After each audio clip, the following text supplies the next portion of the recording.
അപ്പോൾ ഇന്ന് ഞാൻ എനിക്ക് വേണ്ടി കുറച്ച് സമയം കണ്ടെത്താൻ തീരുമാനിച്ചു. വേറൊന്നുമല്ല, എവിടേക്കാ ഞാൻ ഓക്കെ അല്ല, പക്ഷെ അതെന്താണെന്നൊന്നും ഞാൻ സോർട്ട് ഔട്ട് ചെയ്യാൻ പോകുന്നില്ല. പകരം ഞാൻ എനിക്ക് വേണ്ടി കുറച്ച് സമയം കണ്ടെത്തി എനിക്കിഷ്ടപ്പെട്ട കാര്യങ്ങളെല്ലാം ചെയ്യാൻ തീരുമാനിച്ചിട്ടോ.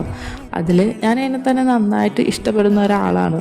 അതുകൊണ്ട് ഞാൻ നല്ല ഭക്ഷണം കഴിക്കാൻ തുടങ്ങി, ഞാൻ നല്ല നല്ല ഷോപ്പിംഗ് ചെയ്യാൻ തുടങ്ങി.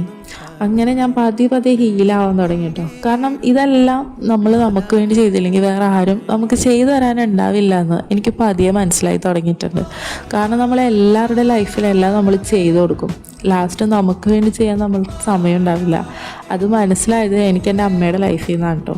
അതുകൊണ്ട് ഞാൻ ആ സൈക്കിൾ റിപ്പീറ്റ് ചെയ്യാൻ ഒരിക്കലും ഞാൻ തീരുമാനിക്കുന്നില്ല. അതിന് നമുക്ക് സെൽഫ് ലവ് എന്നൊക്കെ വേണമെങ്കിൽ വിളിക്കാം, പക്ഷേ അത് സെൽഫ് ലവ് എന്ന് പറഞ്ഞാൽ ഒരിക്കലും ഒരു സെൽഫിഷായിട്ടുള്ള കാര്യമൊന്നുമല്ല. പകരം നമ്മളെ തന്നെ ഇൻഡിപെൻഡൻ്റ് ആക്കി നമ്മളെ തന്നെ ഏറ്റവും കൂടുതൽ ഇഷ്ടപ്പെടുന്ന ഒരു മൊമെൻ്റാണ്.